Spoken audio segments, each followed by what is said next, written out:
se assentar. Muito boa noite a todos.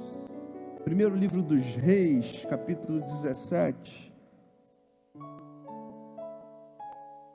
Diz assim, deixa eu ficar do lado de cá.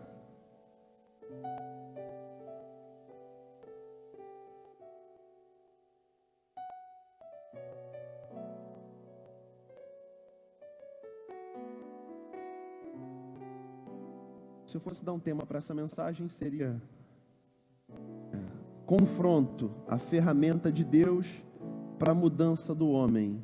A forma que Deus tem para mudar a cabeça, o modo de agir, o modo de viver, o modo de pensar, se chama confronto.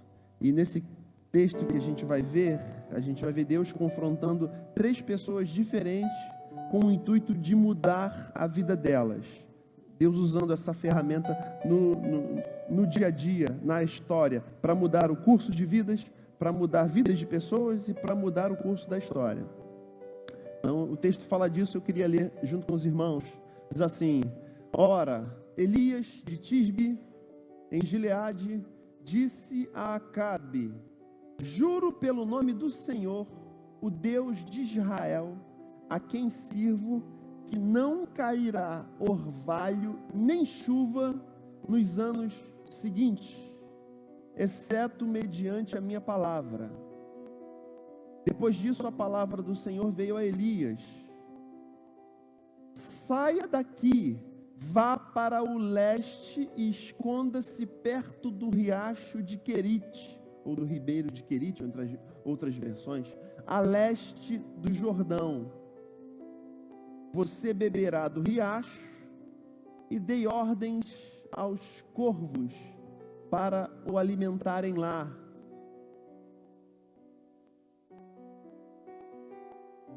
E ele fez o que o Senhor lhe tinha dito.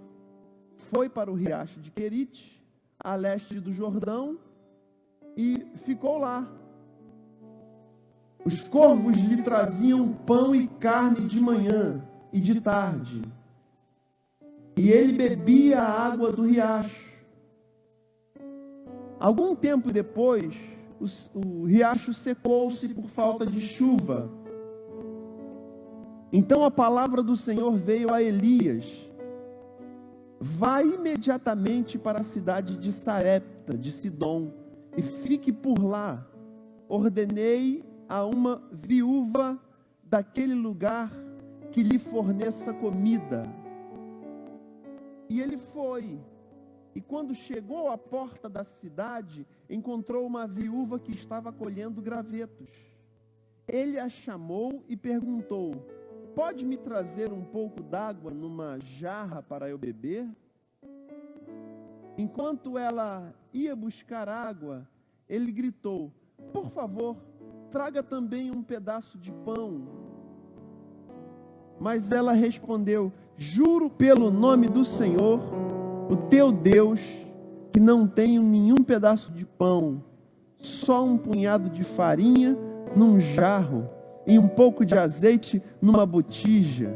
Estou colhendo uns 2 gravetos para levar para casa e preparar uma refeição para mim e para o meu filho, para que comamos e depois morramos.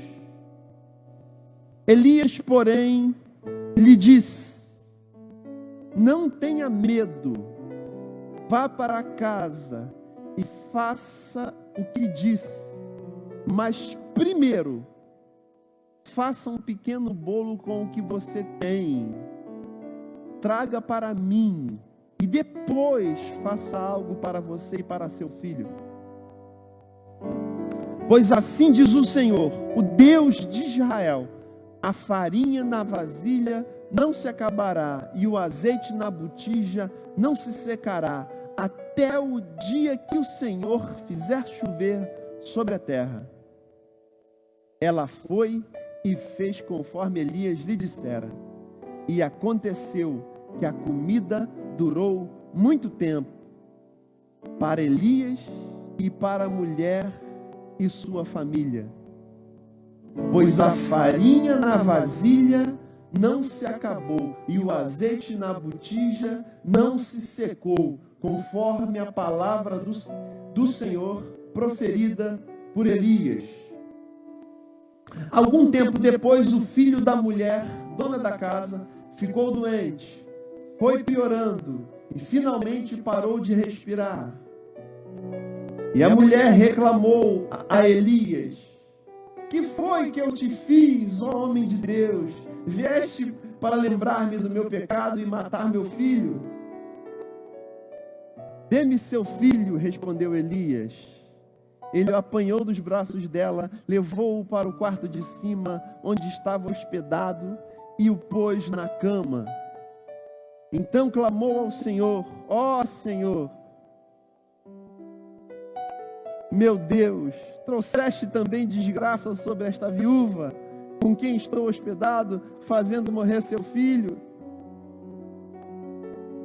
Então ele se deitou sobre o menino 3 vezes e clamou ao Senhor: ó Senhor, meu Deus, faze voltar a vida a este menino. O Senhor ouviu o clamor de Elias, e a vida voltou ao menino, e ele viveu. Então Elias levou o menino para baixo, entregou-o à mãe e disse: veja, seu filho está vivo. Então a mulher disse a Elias: agora sei que tu és homem de Deus e que a palavra do Senhor vinda da tua boca é verdade. Você pode dizer amém? Você pode aplaudir a palavra?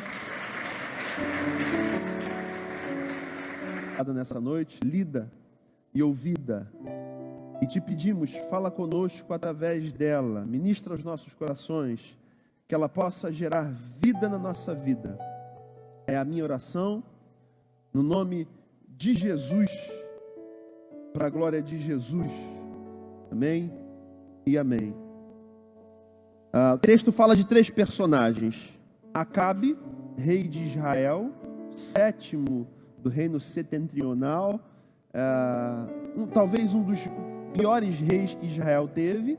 Fala de Elias, o maior dos profetas maiores, ainda que não tenha deixado um livro escrito com seus feitos. Tudo que existe sobre Elias são alguns poucos capítulos no livro de Reis e alguma coisa que tem em Crônicas. E Jesus, que fala de Elias no Novo Testamento, mas é considerado o maior dos profetas maiores. E fala dessa mulher viúva de Sarepta, acerca de quem Deus diz para Elias: já ordenei uma mulher, já comuniquei para uma mulher, vai te ajudar e você não vai morrer de fome. A viúva de Sarepta. São os 3 personagens que são confrontados por Deus ao longo do texto que a gente leu.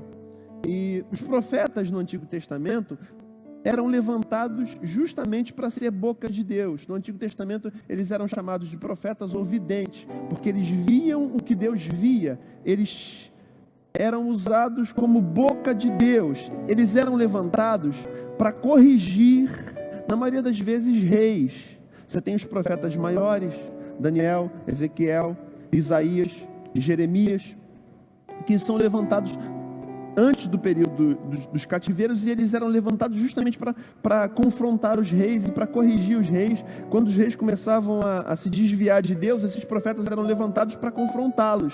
Então, um dos papéis de um profeta do Antigo Testamento era botar o dedo no rosto do rei e falar: está errado o que você está fazendo, conserta a tua vida, porque se você continuar assim, você vai morrer cedo. E Acabe é um dos caras que morre cedo. Ele governa. Normalmente um rei governava por uma geração, 40 anos. Acabe vai governar por 22 anos. Saul governa por 40 anos. Davi governa por 40 anos. Salomão governa por 40 anos. Acabe vai governar por 22 anos. Ele é confrontado, mas ele demora muito tempo para mudar. E o confronto é essa ferramenta de Deus para mudar o ser humano.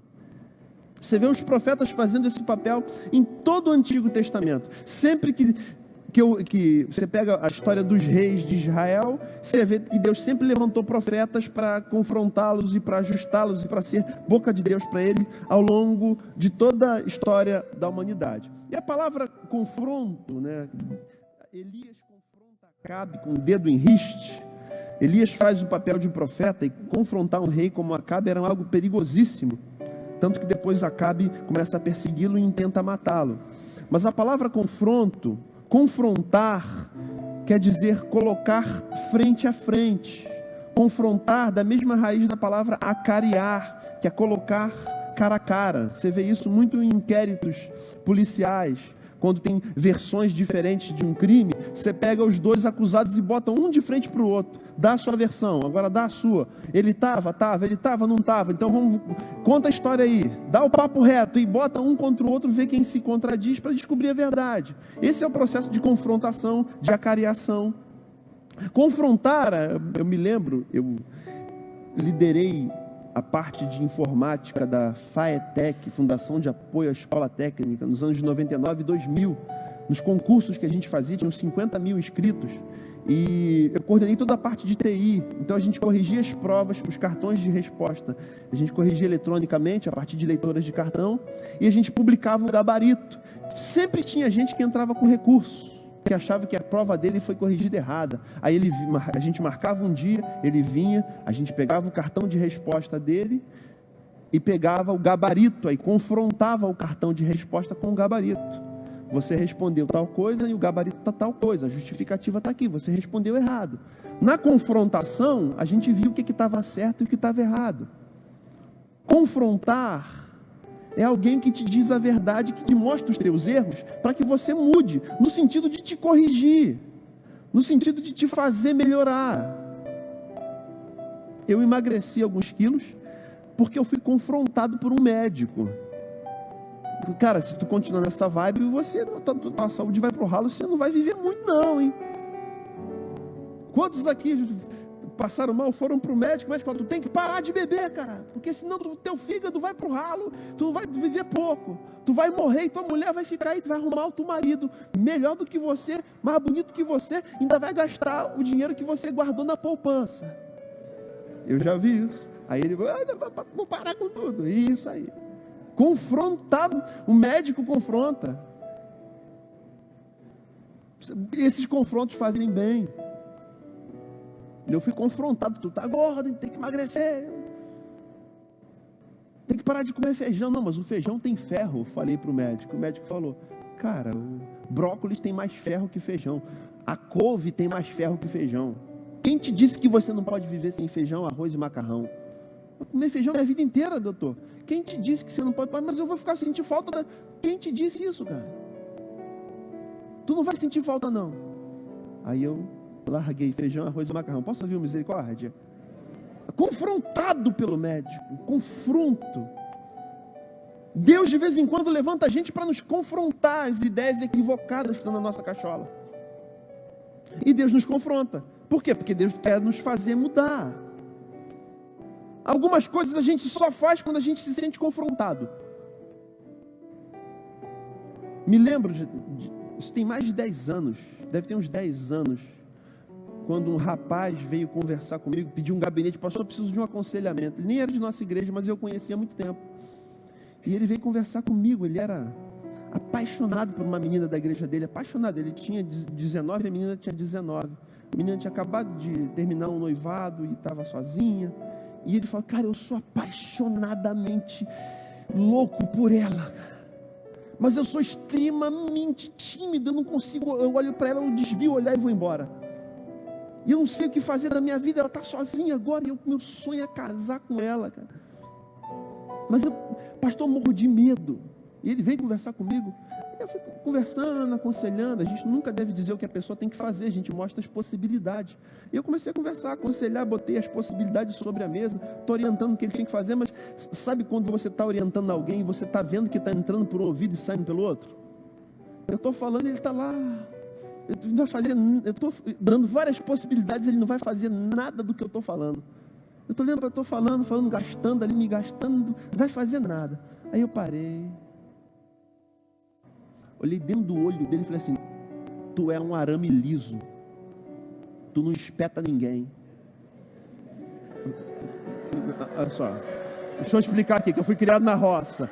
Você tem o arame farpado e você tem o arame liso. O arame farpado, a vaca quando encosta na cerca, se o arame for farpado, espeta a vaca, ela não arrebenta a cerca. O arame liso, a vaca vem, encosta, arrebenta a cerca, a vaca vai embora. Entenderam o contexto aqui? Entenderam agora, né? Já tinha pensado, não coloque palavras na minha boca.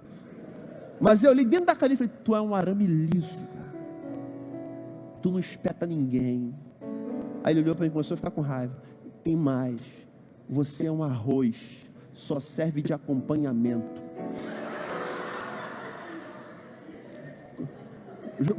Quando você fez aniversário de namoro, aí você, vamos lá no shopping Nova Iguaçu, na praça de alimentação, vamos lá para a gente comer uma porção de arroz. Quantos aqui já foram comer uma porção de arroz? Arroz é só para acompanhar, meu irmão. Falei, você é o acompanhante. Você, além de não espetar ninguém, você só acompanha. E eu fui falando alguns adjetivos no diminutivo para ele. Você é um manezinho. Você é um frouxo. Mandei. Aí ele acordou. Aí ele começou a ficar bolado comigo. Eu estou mandando na lata dele. Tu é um Zé. Tu é um... Nada contra os Josés aqui. Eu falei, Zé é outra coisa.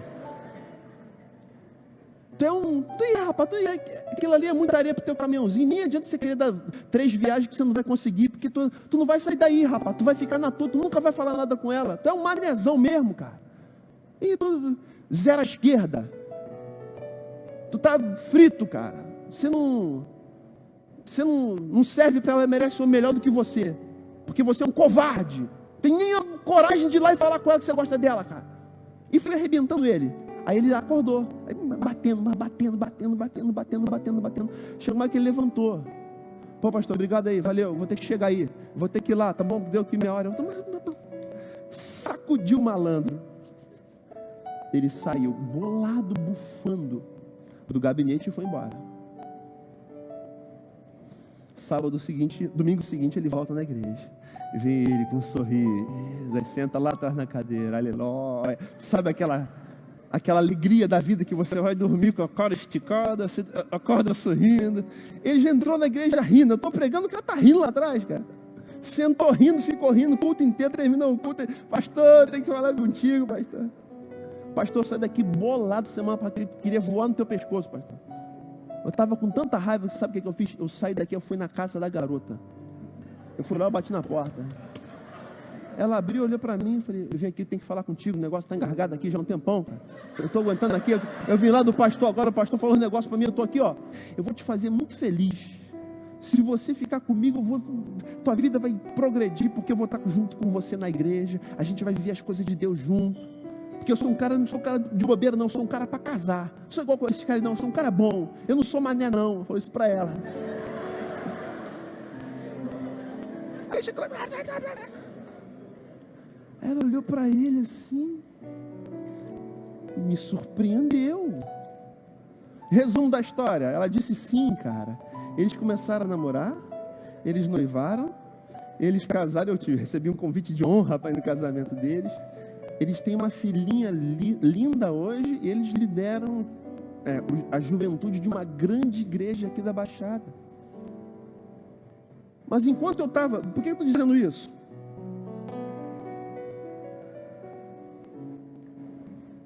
Enquanto eu estava no aconselhamento das possibilidades, quando eu comecei a me enfiar o dedo, a gente lida com gente, eu lido com gente há muitos anos, gente. Pastor há quase 13 anos, vou fazer agora em dezembro. Lida com gente há muito tempo. A gente sabe, cara. Quando a pessoa te ouve, está te dando ideia de verdade, a gente sabe, não está nem aí para você, cara. Você sabe. Eu sei na igreja os que eu tenho coração. Eu sei de pessoas na igreja que eu posso chegar e pedir alguma coisa. E sei de uns que eu não posso pedir nada. Porque eu sei, eu conheço. A gente sabe, a gente lida com o ser humano já há muito tempo. Então eu vi que não adianta nada dar conselho para ele. Eu tinha que confrontar ele, cara. E foi a melhor coisa. Ele me é grato até hoje. Quando ele me vê, onde ele me vê, ele corre, me abraça, me beija. Pastor, você mudou a minha vida quando você me xingou. Eu não xinguei, mas eu fiz vários diminutivos pejorativos com ele, justamente para sacudir ele, cara. E ele mudou, cara. Casou com a menina, cara. A filhinha linda deles. Filhinha linda. Foi confrontado. Foi sacudido. Foi mudado. Confronto, muda. Acabe, um dos piores reis de Israel, se casou com uma pessoa terrível. O pior modelo de mulher que existe na Bíblia é a mulher chamada Jezabel, esposa de Acabe. Acabe se casa com a mulher errada. Essa mulher o faz se afastar de Deus. Ele adora deuses estranhos. Ele começa a perseguir os profetas do Senhor. Essa mulher manda matar os profetas do Senhor. Ele assina embaixo. Essa mulher comete grandes injustiças, rouba terras de outro. Tem a história da vinha de Nabote, não dá para a gente entrar aqui e descer. Mas a história é que Acabe era um líder,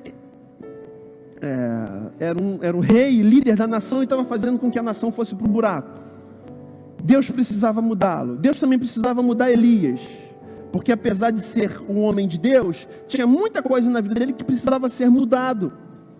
Porque a gente não chega pronto para Jesus, a gente vem para Jesus e aquele que começou a boa obra é fiel para completá-la até o dia de Cristo Jesus. Então daqui até a eternidade, Deus vai nos moldando, nos confrontando e nos mudando e nos lapidando e tirando os carrapichos e mudando o caráter, até que nós tenhamos a aparência de Jesus. A Bíblia, o Evangelho é isso, a gente é exposto à boa notícia que nos transforma. E existe também a mulher de Sarepta. Os três foram confrontados. Os três foram alvos. E Deus usa pessoas para nos confrontar. Deus usa situações para nos confrontar. Deus usa acontecimentos do dia a dia para nos confrontar. Para nos mostrar o que em nós está errado, que precisa ser mudado. Esse texto fala desses três personagens. Esse texto, para mim, é o capítulo dos confrontos na Bíblia. Ele fala de três confrontos que Deus operou para mudar o ser humano. E aí no texto, versículo 1 já é o primeiro. Ora, Elias de Tisbe, em Gileade, disse a Acabe: juro pelo nome do Senhor, Deus de Israel, a quem sirvo, que não cairá orvalho nem chuva forte, nem sereno, nem garoa, né? Orvalho, aquela chuva bem fraquinha, nem orvalho, nem chuva nos anos seguintes, exceto mediante a minha palavra. E Elias vira as costas e vai embora. Quem era Acabe? Rei de Israel. Quem era Acabe? Autoridade máxima em Israel. Seria algo parecido com o presidente da República e presidente do STF, porque o rei que se sentava no trono, ele julgava o povo. Eram dois poderes juntos. Quem era Acabe? Alguém que estava fazendo coisas equivocadas, alguém que estava levando a sua vida para o buraco e a vida de toda uma nação para o buraco. E Deus levanta Elias para falar com ele. E Elias não chega para aconselhar. Elias não chega para falar assim, ó, você precisa mudar. Não. Acabe era um homem de muita autoridade. Acabe era um homem de muitos poderes. Acabe era um homem de muitos recursos. Acabe não fazia, ele mandava fazer, ele tinha gente a seu serviço. Muitas pessoas debaixo da sua autoridade. Acabe era um homem que tinha formações. Acabe era um homem que tinha graduação e pós-graduações. Acabe era um homem que tinha teologia. Acabe era um homem que tinha tudo aquilo que os homens podem ter e que o dinheiro pode comprar. E normalmente pessoas que têm muito são as mais difíceis de mudar. São as mais difíceis de deixar Deus entrar. Porque para tudo o dinheiro dá jeito. Para tudo o poder, o QI, quem indique. Para tudo a influência dá jeito, o status quo, a influência na sociedade. Acabe esse homem que está no topo. E pelo fato de estar no topo, já não ouve mais ninguém. Já não aceita conselho de ninguém. É um marido que a mulher fala, vai no médico ver esse negócio. Não gosto de médico, cara, não vou. Os filhos falam, pai, vai no médico. Não vou no médico, quem sabe sou eu. Isso aqui não, é uma coisinha de nada. É a pessoa que não aceita nenhum tipo de conselho, não aceita nenhum tipo de orientação, não aceita nenhum tipo de ideia. O que vale é a palavra dela e pronto. Cara, esse caminho que você está fazendo não é bom. De repente isso vai dar errado, você vai se magoar, vai magoar os outros. Essa não é uma boa rota. Só que não ouve. Acabe é o homem que não ouve conselhos. Acabe é o homem que não ouve direcionamento de ninguém. Então, quando o profeta chega, o profeta não chega para dar conselho. O profeta chega e fala: meu filho, é o seguinte, ó, a partir de hoje, não chove mais. Nem chuva forte, nem orvalho, nada. Não cai mais uma gota do céu até que eu fale para chover de novo. Você entendeu? Tchau. Ele ri, imagino, de Elias. Mas o tempo passa e a seca perdura. Ele começa a ficar com raiva de Elias. E a Bíblia diz que passam 3 anos e meio sem chover. São os piores anos da história de Israel. Nunca uma seca durou tanto tempo. Você sabe que a economia daquela época era agropastoril, agricultura e pecuária, agricultura plantio, pecuária, criação de gado, de boi, gado bovino, gado equino, gado caprino, gado suíno, gado ovino e mais alguns. Se não tem chuva, não tem. Aí Deus vem para ele e fala assim, ó, vou tocar na única coisa que eu consigo tocar para conseguir falar com ele. Que ele não consegue controlar o tempo, ele não consegue controlar a chuva, ele controla tudo na vida dele. Então, para eu conseguir chegar para ele e falar o coração dele, eu preciso permitir que alguma coisa toque em algo que vai fugir do controle dele. Porque agindo assim, eu consigo despertá-lo para mim. Porque pela palavra comum não tem acesso ao coração.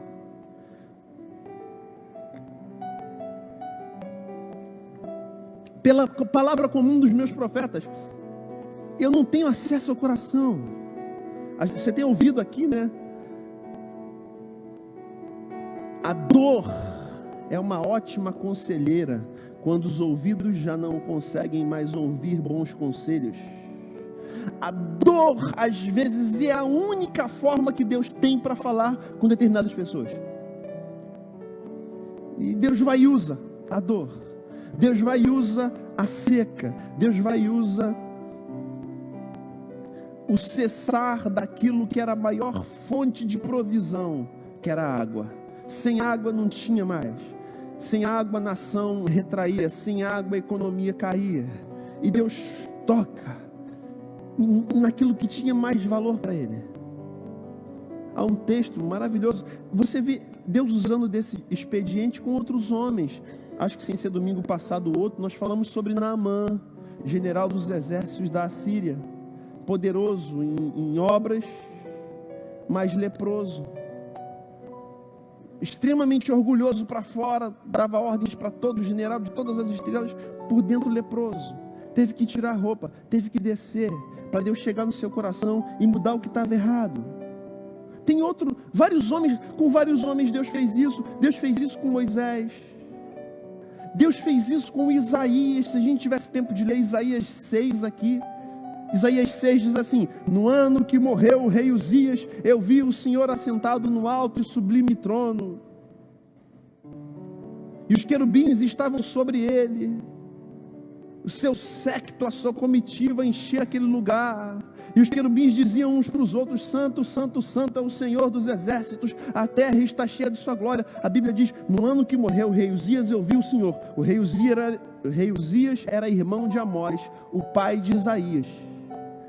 Nos capítulos de 1 a 5 de Isaías, você vê Isaías falando: ai daquele que chama o mal de bem e bem de mal, ai daquele que faz isso. Você vê que Isaías era um profeta acusador, que apontava os defeitos dos outros a todo tempo. Aí Deus vem e tira Uzias. O rei Uzias era tio de Isaías. O rei Uzias apontava para a segurança de Isaías. Desculpem, o rei Uzias apontava para aquilo, para a estabilidade de Isaías. E ele diz: no ano em que morreu o rei Uzias, eu vi o Senhor. E ele se torna um homem mais humilde. E ele diz: ai de mim. Antes ele falava ai dos outros, agora ele diz ai de mim. Agora ele olha para dentro de si. Deus mexeu na estabilidade, Deus mexeu naquilo que era mais valioso para ele, Deus mexeu naquilo que ele mais confiava. Aí ele muda. Aí Isaías se torna o profeta messiânico, um dos maiores profetas do Antigo Testamento. O livro de Isaías é uma mini Bíblia. A Bíblia tem 66 livros, 37 livros no Antigo Testamento, 29 livros no Novo. O livro de Isaías tem 66 capítulos, um capítulo para cada livro. É uma mini Bíblia. Ninguém teve a revelação acerca de Jesus tal qual Isaías teve, por isso ele é chamado do profeta messiânico. Mas a grande mudança da vida dele acontece no capítulo 6, quando Deus tira algo que lhe dava segurança. É por isso que alguns empresários, quando perdem tudo e vão à falência, tiram a própria vida, porque não aceitam o confronto de terem que mudar. Deus às vezes tira a nossa segurança. Deus às vezes usa de alguns expedientes para falar conosco, porque é a única forma que a gente vai ouvir. A gente já não ouve mais a esposa, a gente já não ouve mais pai e mãe, a gente quer fazer o que a gente quer fazer e pronto. A gente quer estar certo sempre. A gente toma as decisões. Eu tenho aconselhado aqui alguns casais. Uma coisa que acontece comumente: eram namorados, casaram-se, e agora o marido quer viver como se solteiro ainda fosse. Quando é solteiro, as decisões que você toma só influenciam a tua vida. Depois que casa, qualquer decisão que você tomar, você vai influenciar o cônjuge. Então, decisões importantes têm que ser tomadas em conjunto. Na igreja, gente, eu não tomo nenhuma decisão importante sem conversar com o pastor Leal, com o pastor Luciano. São os pastores que estão comigo há 10 anos. Ainda ouço os pastores novos também, mas igual a eles dois eu não ouço, porque os dois estão comigo desde sempre. Vão tomar uma decisão. Teve um problema na igreja, tem que tomar uma decisão. O que vocês acham? O que você faria? O que você faria? O que você faria? O que você faria? Aí depois eu decido. A última palavra é minha, mas na verdade, eu nunca tomo a decisão sozinho. Eu ouço, porque eu já tomei muita decisão sozinho, eu já levei muito na cabeça por causa disso. Acabe não era capaz de ouvir, então Deus vem e tira a chuva. O grande confronto de Acabe era perceber que o outro estava certo e ele estava errado. O grande confronto de Acabe, cara. E diante de um confronto, você tem duas possibilidades.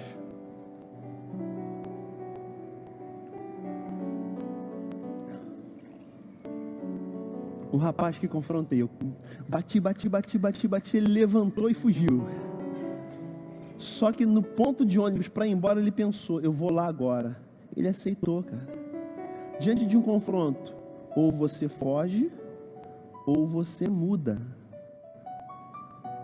Ou você foge, e aí a sua vida continua como está, vai ficar a mesma coisa. Ele podia muito bem fugir. Esse pastor está pensando que ele é o quê? Quem sabe da minha vida sou eu. E ele ia continuar introspectivo, sozinho, na pista. Mas ele, num primeiro momento, ele ficou com raiva, normal, porque o confronto te diz que você está errado, que você precisa mudar. E o ser humano, para o ser humano mudar é uma coisa extremamente difícil. Porque o que rege a vida do ser humano é: busque o prazer, fuja da dor. Tanto é verdade que a maioria de nós só vai no dentista quando algum dente dói. Muitos aqui não vão no dentista de 6 em 6 meses. Muitos não vão no dentista de ano em ano. Muitos não vão no dentista aqui aos 5 anos. Não vou nem perguntar aqui, não vou pedir para levantar a mão. Quando foi a última vez que foi no dentista? Quando doeu o dente, caiu aquele famigerado bloco, caiu a famigerada obturação, mas tive que ir lá, eu fui no dentista. Aí aproveitei que eu fui, né? Então, o que vai, a gente é muito mais reativo do que proativo, ou do que trabalhar para o planejamento. A gente, às vezes, está ruim, mas a gente consegue levar, a gente vai levando, a gente vai empurrando com a barriga. Enquanto a dor de mudar não for menor do que a dor de ficar, eu vou ficando. Deixa como está, cara. Quando você vê, o tempo passou e a sua vida parou. Porque você tem medo de mudar, porque você é acomodado. Você trabalha no teu próprio negócio está lá há 5 anos a mesma coisa. Nem pintar a jossa daquela parede tu pinta. Nem mudar aquele letreiro velho, esbranquiçado do sol, tu muda, cara. Não, tá dando para ler, tá bom, pastor. Eu conheço as minhas ovelhas. Ah, já terminei a faculdade, tá bom. 5 anos que não faz um curso, que não busca uma capacitação? O tempo passa, cara. Não cria a página da tua empresa para botar na rede social, não contrata ninguém para fazer uma divulgação, não melhora. Cara, aquele negócio lá tem que melhorar, cara.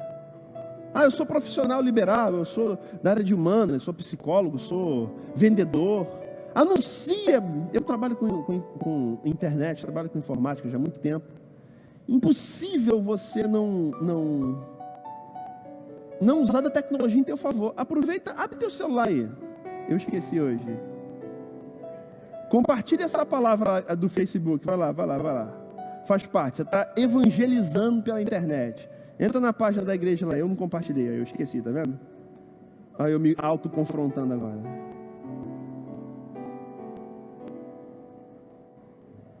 Compartilha aí para os teus amigos. Palavra Viva Church Nova Iguaçu. Está passando um culto ao vivo. Caiu.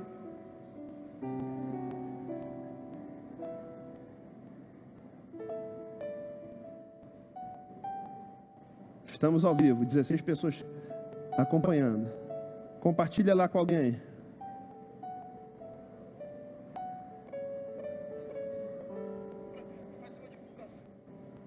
Estamos ao vivo. Compartilhe. Muda, cara. Cresce. Sai do lugar onde você está. Busque outros horizontes. Não aceite o como está. Mude. A vida é dinâmica. Não se entra 2 vezes no mesmo rio, como dizia a canção. Porque quando você entra no rio, mudou. O tempo passa.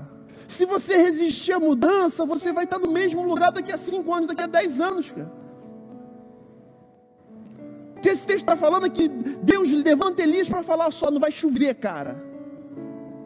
Olha só, eu vou permitir que a falta de provisão chegue à tua casa para você mudar de vida. Porque a única forma de você mudar é quando acontece alguma coisa do tipo. Para você ficar com raiva da vida e você mudar. Já falei aqui que algumas coisas você só muda na tua vida quando você está com raiva.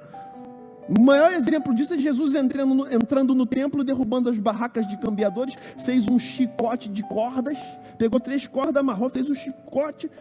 Jesus incorporou o Beto Carreiro e entrou no templo dando chicotada no chão, cara. Imagina Jesus, a figura de Jesus com um chicote na mão entrando no templo, derrubando bancas de cambiadores e que faziam câmbio, fizeram da casa de Deus casa de câmbio. Tem todo um contexto. Mas eu estou falando de mudar, cara.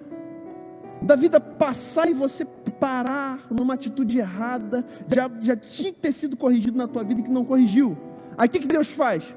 Tira a provisão. Vou deixar um perrenguezinho chegar. E Deus deixa. Aí Elias vira as costas diante do confronto. Essa palavra não é muito agradável, porque nos confronta. Diante do confronto, ou você aceita e muda, ou você vira as costas e vai embora, cara. Como se nada tivesse acontecido. 13 anos pastoreando. Muitas foram as pessoas que confrontei, levantou e foi embora da igreja. É fácil, cara. Vai congregar outra igreja. Aí passa, você muda de igreja. Teve problema no casamento, aí você muda de casamento. É fácil, termina com a esposa e arruma outra mulher, arruma outro marido. Teve problema no trabalho, é fácil, peça as contas e corre atrás de outro. E você fica sempre fugindo, e você nunca muda o que tem que mudar em você. Aí você anda em círculos. Já falamos sobre isso várias vezes, cara. Deus não quer que você ande em círculos. Um povo que andou em círculos foi o povo que se negou a lutar as lutas que tinha para lutar e entrar na terra prometida. Todo esse povo que andou em círculos morreu no deserto.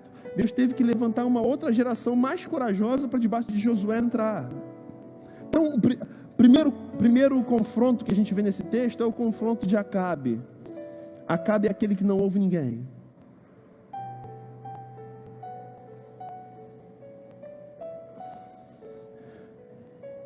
Por isso que no dia 31 aqui a gente faz um culto da virada, a gente tira um tempo para anotar no papelzinho quais são nossas metas para o ano. Eu tinha uma meta principal para 2019. eu já falei aqui, perder 10 quilos. Eu já perdi 8,5. Posso ouvir um amém? Tá certo que eu encontrei eu fiquei tão feliz quando eu perdi os 8,5 que eu saí para comemorar e ganhei 1 quilo. Tudo bem. Eu vou perder esses 2,5 que eu tinha até dezembro. Então, Natal é um negócio. Então, agora tem que ficar certinho ali na alimentação para não reencontrar os perdidos. Porque você sabe que os quilos, eles são como espíritos imundos. Você manda, ele vai embora. Se ele voltar a encontrar sua casa varrida e adornada, ele traz 7 consigo. E o estado da pessoa fica pior do que era antes, né? Está lá no Evangelho, né? E não adianta você falar, sai em nome de Jesus, que o quilo não sai, cara. Ele fica. Eles são renitentes. Eles são insistentes. Tem que ser com muito jejum intermitente, né?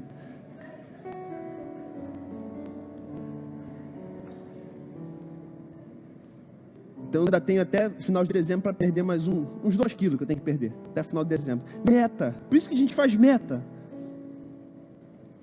Por isso que a gente tem que olhar para a vida e falar, cara, desse ano eu vou mudar esse negócio aqui. Quantos têm o seu próprio negócio e estão aqui nessa noite? Trabalham para si mesmo. Os empreendedores. Não ter ninguém para se reportar, não ter ninguém para obedecer, é uma dádiva, mas também é um grande desafio, porque se você não se motivar, você para. Você tende, profissionais liberais que não se automotivam, tendem a se acomodar e não assumir desafios novos. Se você tem um chefe que fica em cima de você, aí tu é obrigado a crescer. Se você é o seu próprio chefe, você tem que estabelecer as suas metas e você tem que avançar. Então, eu quero falar para você, mude. Deus tem mais. Deus pode mais. Deus quer mais. Me lembro aqui 2012, a pastora Aline chegando, falando, vou começar o curso de psicologia. Cursou psicologia, se formou, é psicóloga hoje, trabalha na área, mudou a vida, cara. Você tem que estabelecer metas, senão a vida para, cara. Você tem que sonhar com algo mais, mas sonhos é a última parte da palavra. Primeiro confronto aqui é o confronto de Acabe. Primeiro confronto é o confronto de Acabe. É aquele que não ouve ninguém, só ouve quando a provisão cessa, só ouve quando há uma falta, só ouve quando há o problema, e aí Deus permite o problema justamente para mudar o caboclo. O segundo está nos versículos 2 em diante, segundo confronto. O primeiro é o confronto de Acabe. Diga assim, confronto de Acabe, que é aquele que não aceita conselho de ninguém, ele não ouve ninguém, ele é cabeça dura, ele só quer fazer as coisas que vem na telha dele, ele não ouve conselhos. Segundo, versículo 2 em diante, lembra? Elias foi e falou, não vai chover.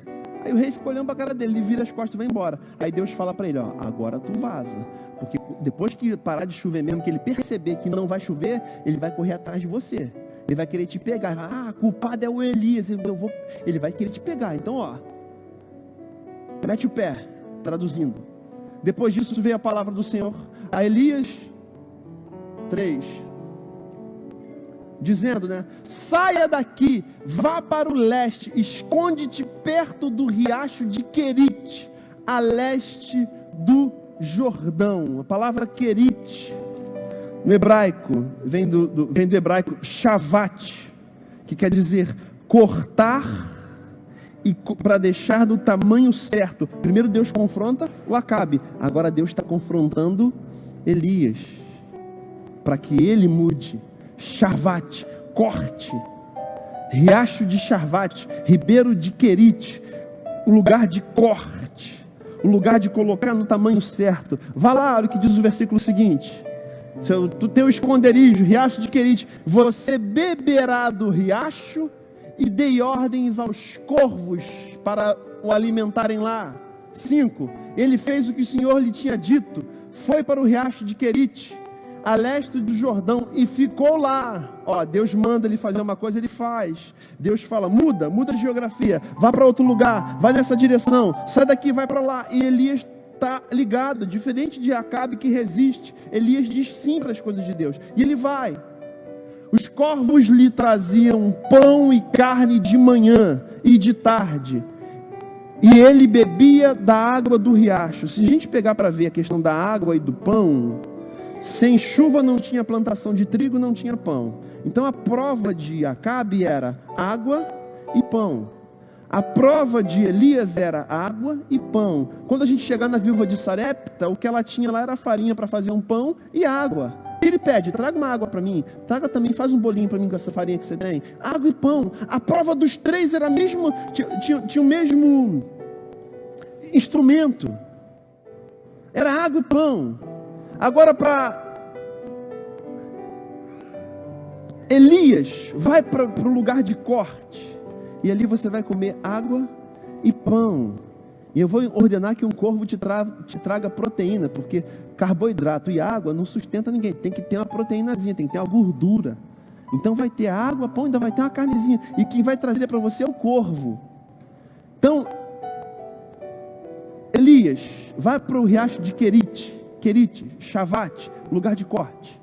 Vamos cortar de você o que você não precisa.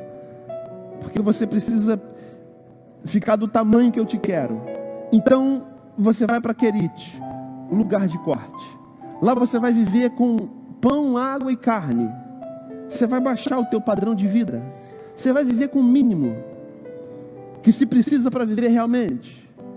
Porque muitos vivem não para si. Muitos vivem para impressionar os outros. Muitos se vestem não para si. Muitos se vestem para impressionar as outras. Muitos vivem com mais do que precisavam e pior, com mais do que podem. Vivem num padrão acima do seu salário, por isso se endividam. De onde vem o endividamento? É de mais de 50 milhões de pessoas com o nome no SPC, que virou até lema de campanha de um candidato. Vou tirar o nome de todo mundo do SPC, do Serasa, de um candidato na última eleição para presidente. Vou tirar, vai ser anistia geral. Da onde vem esse endividamento? Da incapacidade de viver dentro do que pode, de viver segundo as suas possibilidades. Vamos lá, vamos cortar aqui, Elias, baixa a bola. Vamos cortar aqui, cara. Viva dentro do que você pode, meu filho. É o que? É pão e água? É feijão, arroz e ovo? Alegria do povo? Então é feijão, arroz e ovo. Vamos baixar um pouco a bola aqui. Viver dentro do que se pode. Viver dentro do que se dá para viver.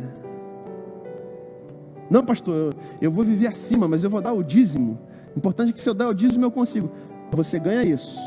Você vive como se você ganhasse isso. E você acha que pelo fato de você entregar o dízimo, Deus vai abençoar a sua irresponsabilidade? Ainda tem a coragem de dizer que Deus tem a obrigação de te abençoar se você vive irresponsavelmente, gastando mais do que ganha? Cara, você deve estar servindo um Deus que eu não conheço. Baixa aqui, Elias. Aí o profeta tem que entrar no... O homem de Deus tem que entrar no... Vamos diminuir aqui um pouquinho, cara. Orçamento em casa. Vamos diminuir aqui. O que você precisa? Pão e água. Mas eu ainda não tenho o trabalho dos meus sonhos.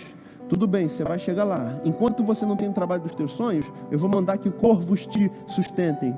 Quem que era corvo? Corvo era um animal imundo. Junto com porco, junto com avestruz, junto com um peixe. Não se podia comer peixe de pele, cação, não se podia comer camarão, não se podia comer linguiça. Judeu não come essas coisas maravilhosas. Judeus não comem. Porque na lei dizia que tinha animais limpos e animais imundos. E o corvo era um dos animais imundos. Deus está falando para ele, você está vivendo, eu estou te ajustando, Elias. Você está vivendo num tempo de dificuldades, Mas o que importa é que eu ordenei, ainda que sejam animais imundos, ainda que seja um corvo, ainda que seja um bicho que parece que é rejeitado dentro do arraial dos santos, eu dou ordem a quem que eu quiser. Eu me movo da forma que eu quiser. Se eu quiser te abençoar, eu uso corvo, eu uso gente que não presta, eu uso quem eu quiser para te abençoar. O importante é você estar no lugar onde eu quero que você está, onde eu quero que você esteja. E aí Elias vai dizendo sim. Ele se esconde no riacho de Querish, ele abaixa a bola. É pão e água. Ele é sustentado por corvos. Ele diz sim para a palavra. Ele começa a dizer não para o que não, para o que ele não queria, e começa a dizer sim para o que Deus queria. Ele começa a alinhar a sua vida com o que Deus tinha para ele. Ele se sente confrontado. Ele sabia que tinha coisas que ele precisava tirar da vida dele, cara. Tinha que ficar o básico.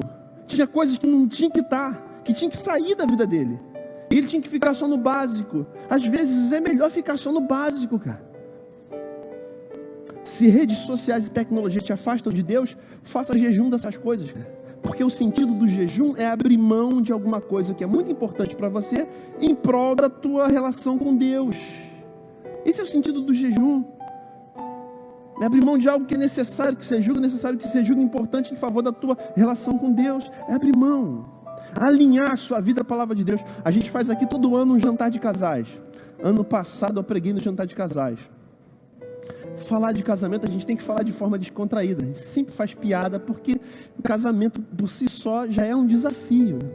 Vou fazer no dia, se eu errar a data eu estou frito, 3 de dezembro, vamos fazer 15 anos de casados. Posso ouvir um amém? 20 anos juntos, 15 de casado. 2 filhos, felizes, cara. A igreja está indo bem, nosso casamento está bem, cara. A gente não é perfeito. Rola os arranca-rabo de vez em quando, mas a gente se respeita. A gente diverge um monte de coisa, mas a gente se respeita. Ela é tricolor, eu sou vascaína. A gente se respeita. É isso mesmo, né? O Vasco está aqui. A gente se respeita, cara. Eu vou levar o Davi. Eu falei, vai, o Davi já está vacinado desde pequenininho, cara. Não adianta você... todo mundo aqui pode tentar falar que o Flamengo é maior, o Davi não vai. E fala do Flamengo para Daniela. Daniela vai responder assim, ó. Eca, que nojo. Já estão vacinados. Ensina o menino no caminho que deve andar. Já está. Então, jantar de casados aqui, caraca, contei as piadas, a gente riu junto aqui, porque é engraçado, cara. Engraçado demais, cara. Jantar de casados aqui, a gente pode falar coisas para casal, né? Estava falando que os filhos mais novos, eles têm um sensor. Tem um sensor. Quando você está querendo dar umas beijocas, o filho brota na hora. Ele brota do nada, ele aparece. Aí eu fiz um teste uma vez com a minha esposa. A gente estava no escritório trabalhando, né? Aí estava conversando, não sei o que, né? Aí eu botei a mão nela assim no ombro. Falei assim, relação sexual. Aí ela olhou para mim, que isso, cara? Eu falei, relação sexual. Ela, como assim, cara? Não, eu estou fazendo um teste. Sempre que a gente pensa, o que a gente imagina, chega um filho. Eu estou contando quantos segundos a Daniela vai chegar. Quer ver? Ó, relação sexual. Gente, deu uns 30 segundos. Pá, abre a porta da Daniela. Mãe, eu preciso falar com você agora. Eu estou falando? Eu fiz um experimento de campo, comprovando cientificamente que depois que você casa e tem filhos, os filhos sempre são os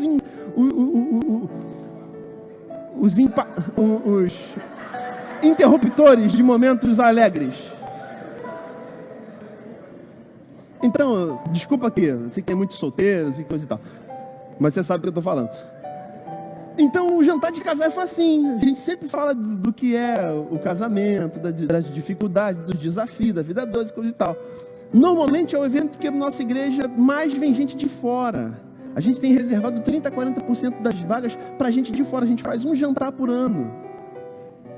E a gente tem formação na área, terapia de casal, terapia familiar. Então a gente abençoa muita gente. A gente aconselha gente de fora da igreja. Então o nosso jantar de casais é o jantar... É um dos eventos mais concorridos do ano. É uma vez por ano. Normalmente no mês de junho ou julho. Foi em 2018. Pô, foi um sucesso o jantar. A palavra abençoou um monte de gente. Foi uma bênção, cara. Muitos feedbacks positivos. A palavra entrou e ajeitou. Aí teve uma pessoa que eu perguntei, aí, como é que foi? Como é que foi jantar, pastor? O marido não gostou não, cara. Na verdade, meu marido odiou.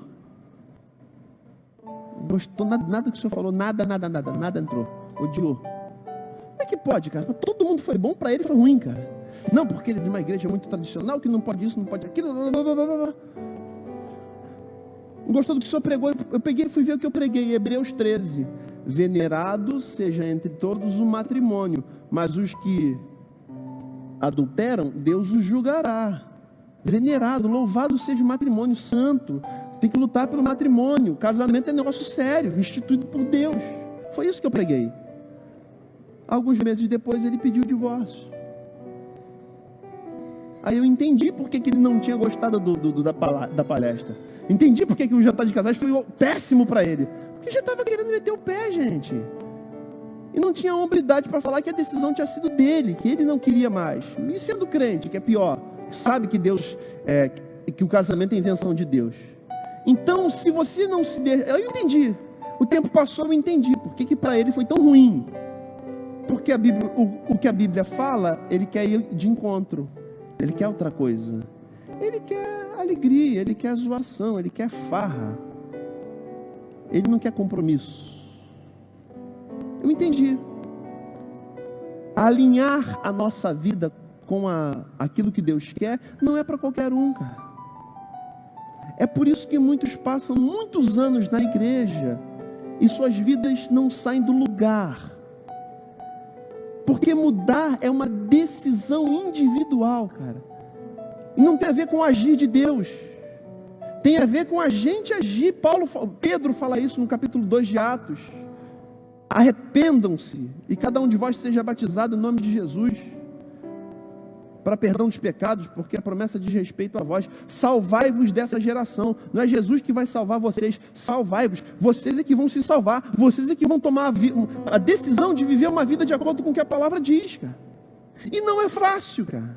Quem diz que é fácil é mentira.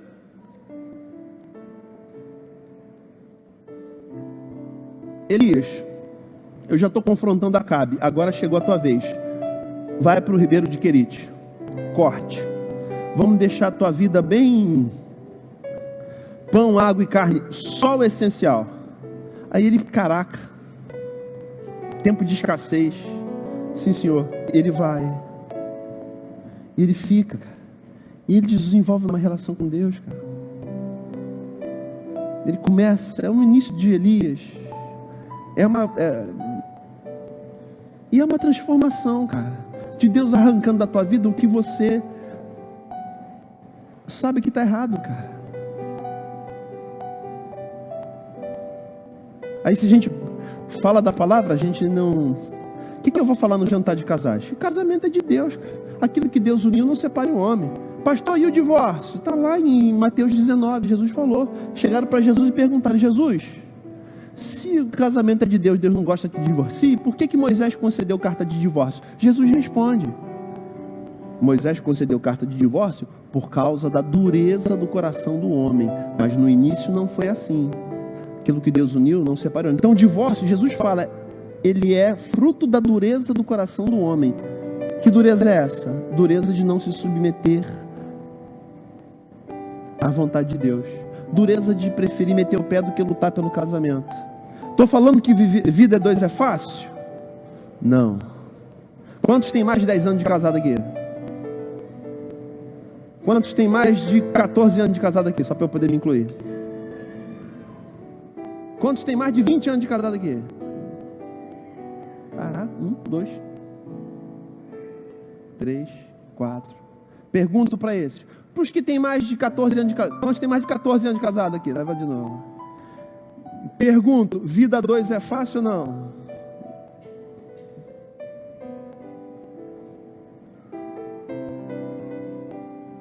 Rosane, vida 2 é fácil ou não? Aturar o Josi, é fácil ou não é? Vascaíno Vascaíno chato, eu já vi flamenguista chato. Vascaíno chato igual o Josi, ele é maneiro, enquanto pessoa incrível, formidável, um cara fantástico. Mas enquanto vascaíno é um cara chato pra caramba, cara. É fácil a vida dois? E tem um monte de mania, cara. A irmã também deve ter alguns. Eu sei porque eu tiro pelo meu, cara. Eu sei que eu sou chato, metódico. Já falei os meus defeitos aqui no jantar de casais. Mas a gente luta pelo relacionamento. A gente luta contra o divórcio. É lutar pelo que Deus diz que é certo, gente. Não adianta me procurar esperando que eu aconselhe a separar, que eu não vou. Se vier me pedir aconselhamento, pastor, meu marido me bate, dá parte desse miserável. Dá parte, vai na polícia e dá parte. Se levantar a mão para dar parte, tem lei para isso. Não vou aconselhar a separar, mas vou aconselhar a dar parte. Porque a Bíblia fala que mulheres estejam submissas aos vossos maridos, maridos, como convém no Senhor, maridos, amai vossas esposas, estejam como Cristo amou a igreja. Já falamos sobre isso no domingo aqui, que a gente só fez perguntas e respostas e respondeu geral. Então, adequar a vida, cara. Jantar de casais, fizemos jantar de casais. A gente faz jantar de casais todo ano, há mais de 10 anos. Pastor, pode vir casal homossexual no jantar de casais?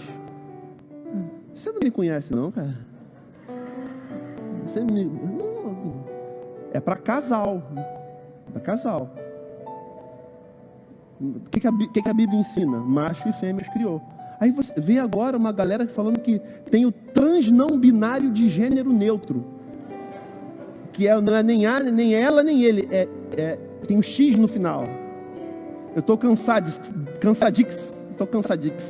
Eu não sei nem explicar essa parada, velho. De tão tosco. Então o senhor é preconceituoso quanto a homossexuais? De jeito nenhum, cara. Tem um monte de amigo. Respeito. Discordo frontalmente, mas respeito. E a gente vai respeitando o diferente e vivendo em paz com todo mundo. Trabalho com gente assim. Gente maravilhosa. Não é Primeiro, homossexualismo não é doença. É um comportamento e uma escolha.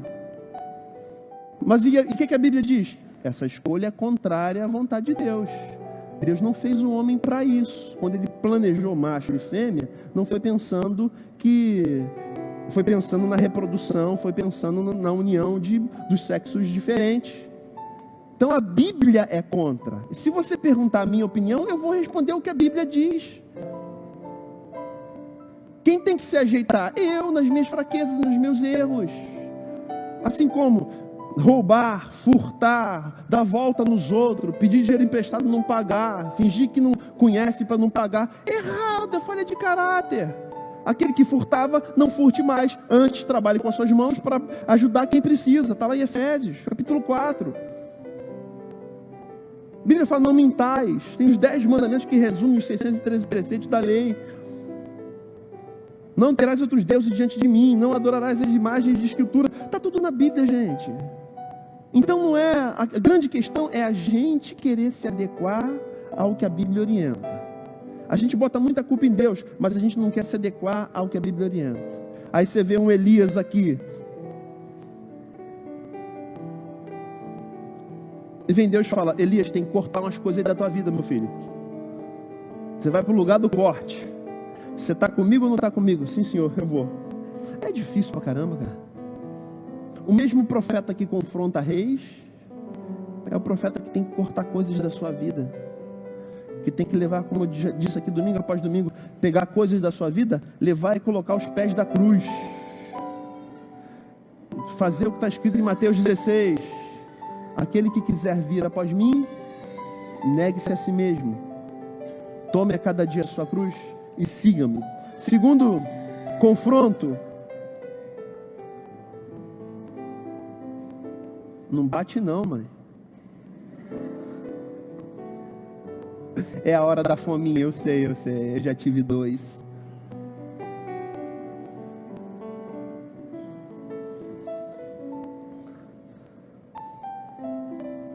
Segundo confronto, viver dentro das possibilidades.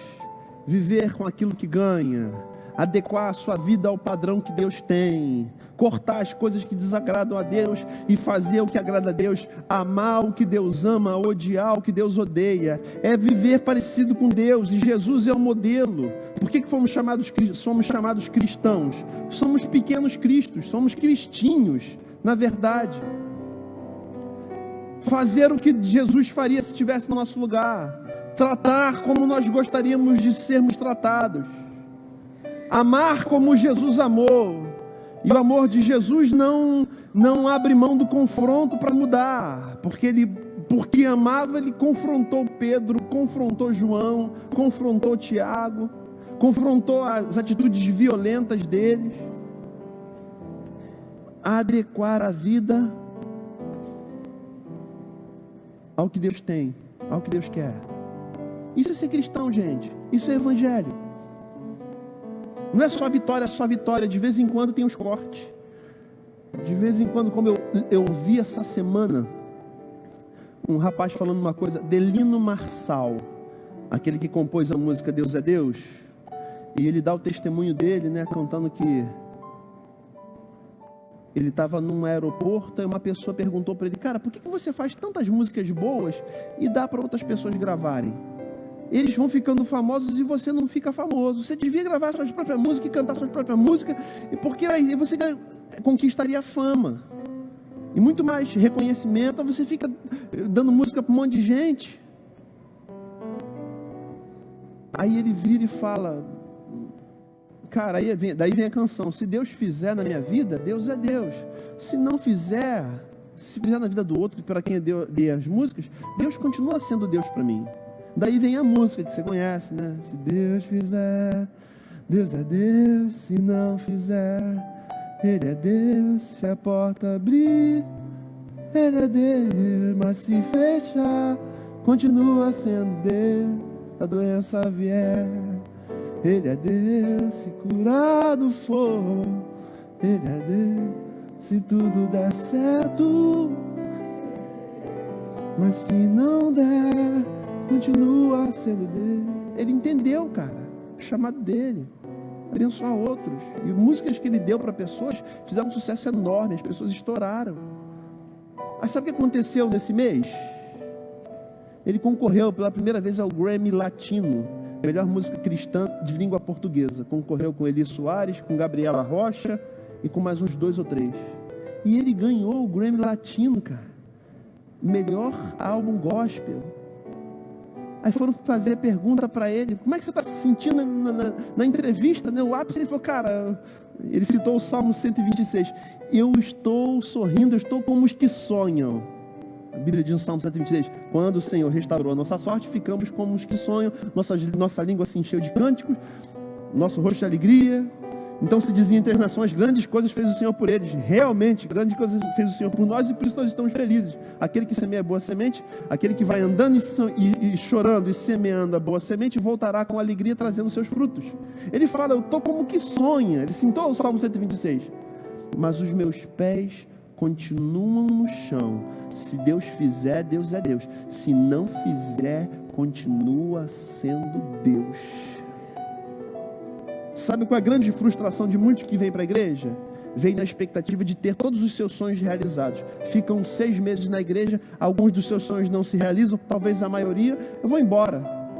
Porque fazem de Deus o seu hipermercado existencial. Que eu vou e visito as prateleiras para buscar tudo o que preciso. Porque Deus, ele existe para me suprir e só.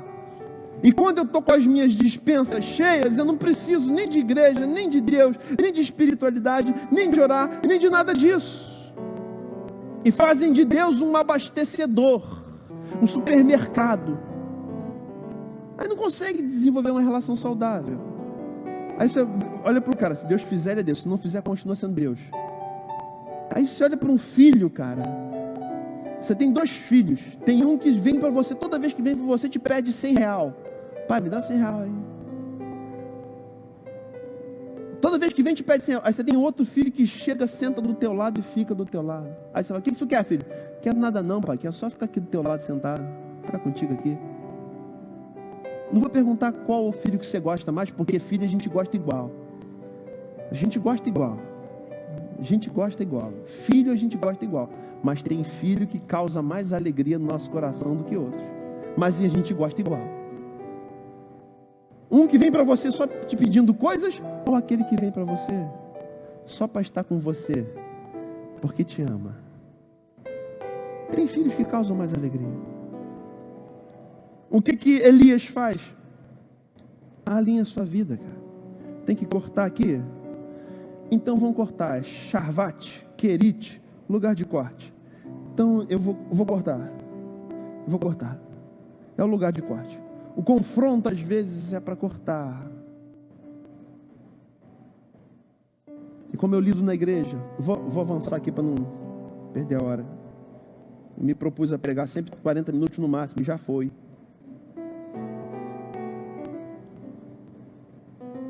Acontece vários problemas no seio do rebanho, somos quase 500 cabeças.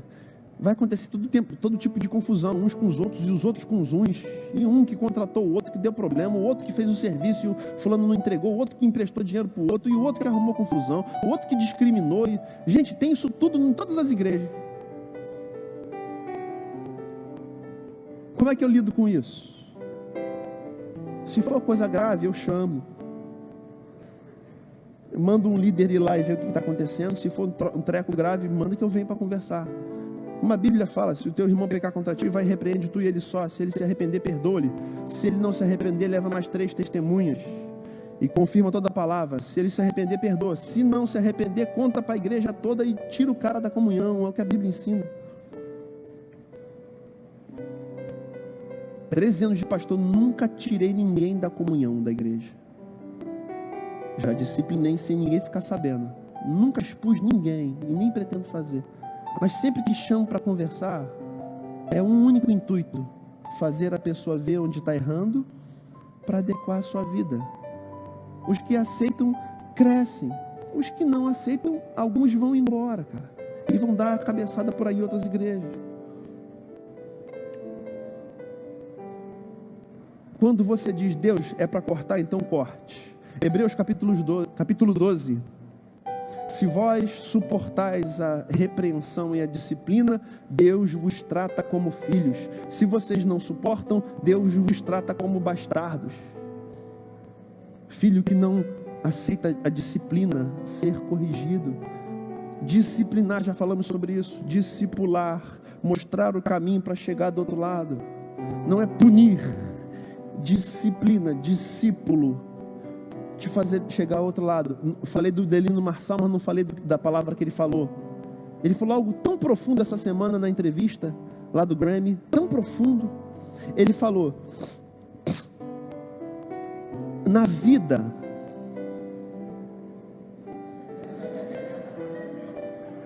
lá em casa, na geladeira, tem uma garrafa que é só minha e eu bebo na boca direto. Então eu fico aqui, essa garrafa é só minha.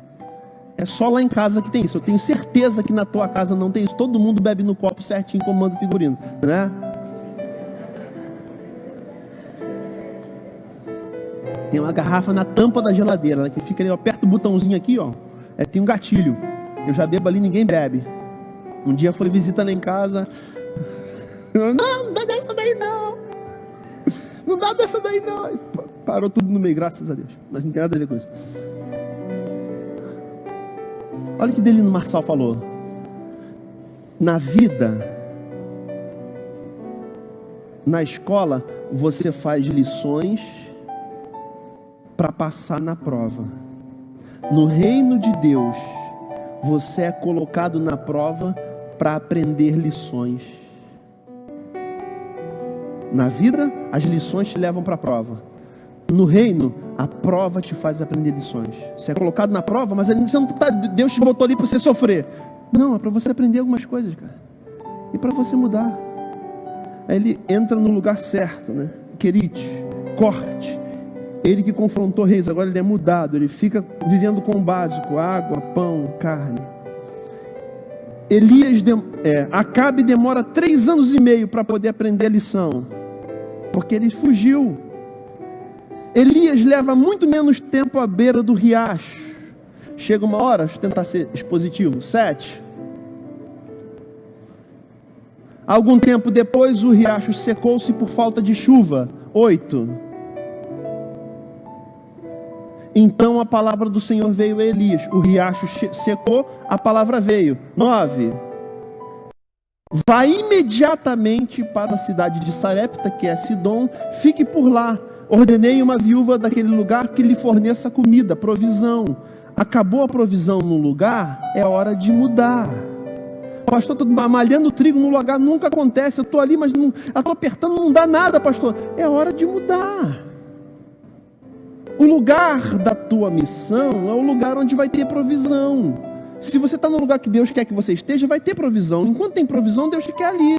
Uma das formas de você entender que é hora de mudar de vida, mudar de ramo, mudar de cidade, mudar o que você faz, é a provisão. Se não dá provisão, se não dá resultado, você precisa mudar. A provisão é um termômetro para a mudança. Falei isso com os pastores essa semana. Às vezes a gente fica dando murro em ponta de faca, em coisa que não dá resultado. Conversei com um pastor lá de Floripa semana passada. Ele falou para mim, pastor Armando, às vezes Deus não quer que a gente esteja em tal lugar, cara. Aí Deus seca as fontes, é justamente para a gente sair dali, cara. Porque a gente está gastando nosso tempo num lugar que não é para estar. Não tem provisão, não é para estar. Deus fala, vai para Querite, ele vai, tem provisão. Aí quando acaba a provisão, Deus fala, vai para Sarepta, porque lá já tem um lugar, alguma coisa vai te prover. O lugar da tua missão é o lugar da tua provisão. Quantos estão entendendo essa palavra? O termômetro para mudança pode ser a ausência de provisão. O riacho secou, hora de mudar.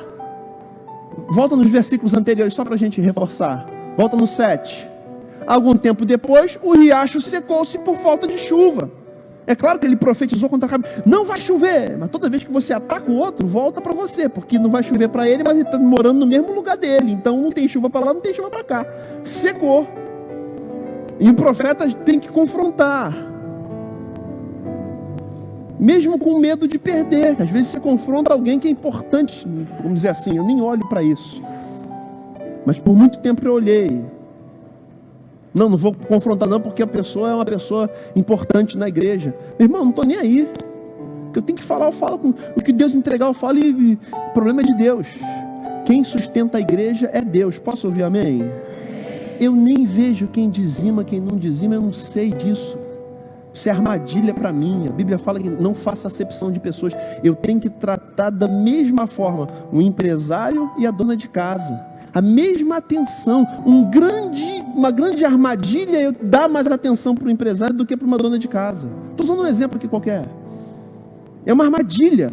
Então eu não sei, não quero saber. Deus que sustenta a igreja. Eu vou dar atenção do mesmo jeito para qualquer que seja pessoa. De qualquer que seja o status social, qualquer que seja o nível de instrução. É a mesma atenção. Não façam acepção de pessoas. Não devo tratar melhor quem pensa politicamente parecido comigo ou quem pensa diferente.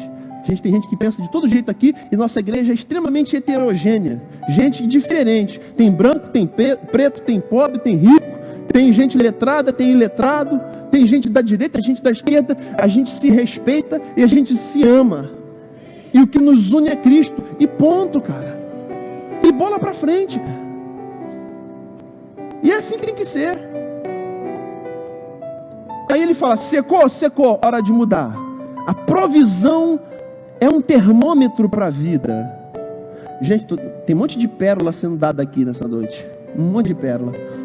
Algum tempo depois o riacho secou-se por falta de chuva. Aí Deus vem e fala, sai imediatamente. Olha o 8.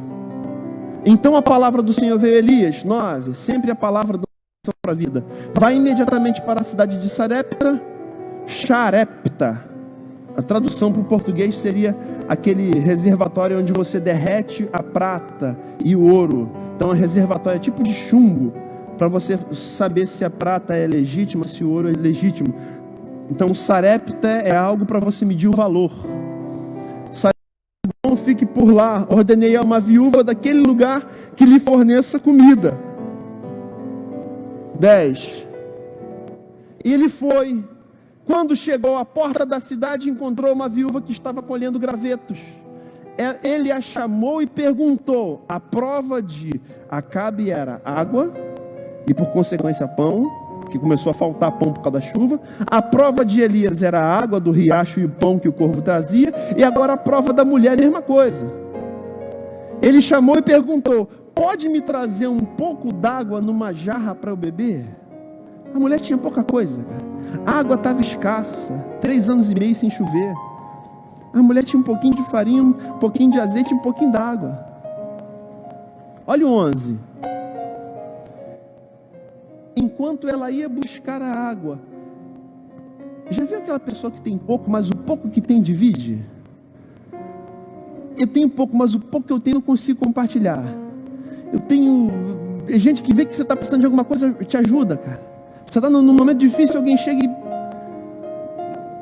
e normalmente quem mais ajuda é quem está tão mal quanto você, mas está um pouquinho melhor, mas o que ele tem dá para dividir, então divide. Então a mulher é especial, cara. Ela está no perrengue, ela está na pior. Ela tem pouca coisa em casa, o homem chega: você pode dar um copo d'água? Ela não consegue dizer não. O coração dela é muito bom, cara. Ela vai lá buscar, ela nem responde, ela vai buscar. Quando ela ia buscar, ele gritou: por favor, traga também um pedaço de pão. A mulher virou e falou: cara, ela abre o coração dela, ela queria dar. Mas aí vem a lógica, né, humana, as contas que a gente faz, não tem jeito, algumas situações não tem mais jeito, só se Deus agir mesmo. E o pior de tudo é que Deus quer agir, mas a ação de Deus na vida do homem vai vir sempre como uma resposta à fé.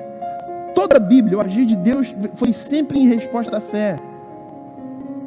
Enquanto ela ia buscar a água, ele gritou: traga também um pedaço, por favor, traga também um pedaço de pão. 12. Mas ela respondeu: juro pelo nome do Senhor, teu Deus, que não tenho nenhum pedaço de pão, só um punhado de farinha, um jarro e um pouquinho de azeite numa botija. Eu vou colher uns gravetos e vou quebrar, vou fazer um foguinho, vou misturar o azeite na farinha, vou fazer um bolinho, talvez uma farinha de milho, para fazer um bolo de fubá. Vou fazer um bolinho, preparar uma refeição para mim e para o meu filho, para que comamos e depois morramos. 13. Elias, porém, lhe disse: não tenha medo, a fé vai sempre ser um sentimento antagônico ao medo. Não há dúvida, ao medo. Ela faz as contas: o que eu tenho dá só para o meu filho, dá só para hoje. Mas ela tem a palavra de Deus e ela decide adequar sua vida à palavra de Deus. E Elias estava provando a mulher naquilo que ele já tinha sido provado, se adequar à vontade de Deus, naquilo que Acabe tinha sido reprovado, e por isso estava 3 anos e meio no perrengue. E agora Elias faz uma proposta de fé para ela: vá para casa e faça o que disse, mas primeiro faça um pequeno bolo com o que você tem e traga para mim, e depois faça algo para você e para seu filho. 14. Estamos terminando. Pois assim diz o Senhor, o Deus de Israel. E ela era uma estrangeira que não conhecia o Deus de Israel. A farinha da vasilha não se acabará, o azeite da botija não secará, até o dia que o Senhor fizer chover sobre a terra. No período dessa crise, você vai ser sustentada por Deus. O Deus que me sustentou através de corvos e de situações que eu menos esperava, vai ser o Deus que vai agir na sua vida. E aí começa um conflito de fé, que há em todos nós. Me entrego para Deus ou não entrego para Deus? Deixo Deus entrar e fazer ou não deixo Deus entrar e fazer? Será que esse homem quer me enrolar, quer me convencer? Ou será que é tudo verdade o que ele está dizendo? Há uma mistura de sentimentos. E ela toma uma decisão. 15. Ela foi e fez conforme Elias lhe dissera. E aconteceu que a comida durou muito tempo para Elias e para a mulher e sua família. 16. Pois a farinha na vasilha não se acabou e o azeite na botija não secou, conforme a palavra de Deus pelo ministério de Elias. A crise dela dura muito pouco, dura instantes. Foi o tempo que ela decidiu mudar. Foi o tempo que ela decidiu deixar Deus entrar. Foi o tempo que ela decidiu se entregar. A palavra de confronto é andar em fé, é não temer as mudanças. Muitas vezes o que Deus pede é ilógico. Na lógica humana, o pouquinho que eu tenho, eu vou fazer para meu filho e vou morrer. Mas se Deus entrar nesse pouquinho, esse pouquinho pode se multiplicar e pode suprir. Deus que usou um corvo, estava usando um homem agora para sustentar a casa da mulher, e depois usou a mulher para sustentar o homem. Deus tem o jeito dele de agir, e o jeito de Deus agir não tem forma nem forma. Ele é ilógico. Ele age de uma forma que a gente não consegue entender. Às vezes nossa vida está toda direitinha aqui, Ele nos pega e leva para um outro lugar. Às vezes acaba a provisão, Ele pega e leva para um outro lugar. De forma que não é o lugar que importa. O que importa é estar nas mãos dEle. É dizer sim e aceitar o que Ele quer para nós. Ele diz sim. Ela diz sim. Ela aceita o desafio de andar por fé. Deus entra e Deus multiplica. E o período de provação dela é muito menor do que o período de Acabe e o período de Elias. Ela tem a sua fé confrontada e de repente ela vê a sua vida mudada. Deus entra e muda.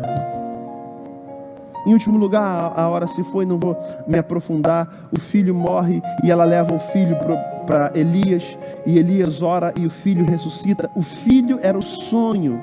O filho aponta para um futuro que ela projetou e que estava sendo roubado, estava morrendo. E ela leva a Deus, e Deus ressuscita sonhos dela antigos. Coisas do passado que se perderam, que se a gente trouxer para Deus, Deus pode ressuscitar. A Bíblia fala que ele ficou 3 vezes sobre o menino. Está falando de Jesus que ao 3º dia ressuscitou.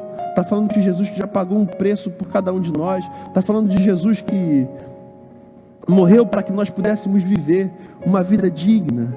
Está falando do Messias que foi entregue por nós. Mas está falando dos nossos sonhos em Deus. Se a gente deixar que Ele corte o que precisa ser cortado na nossa vida, se a gente deixar que Ele mude o que precisa ser mudado, sonhos antigos vão voltar a ter vez na nossa vida, e a nossa vida vai progredir. Encerro a palavra. Ser confrontado por Deus é permitir Deus mudar o que precisa ser mudado em nós. Deus usa pessoas para nos confrontar. Deus usa palavras para nos confrontar. Deus usa situações, às vezes, de falta de provisão, de escassez, para nos confrontar e nos mudar, para nos levar a um patamar diferente. Deus quer te levar a um patamar diferente. Deus quer trazer um tempo novo para a tua vida. Mas mudar, antes de tudo, é uma decisão pessoal. Se você disser sim, Ele vai te conduzir para esse ambiente de mudança e esse tempo de viver coisas novas. Vamos ficar de pé?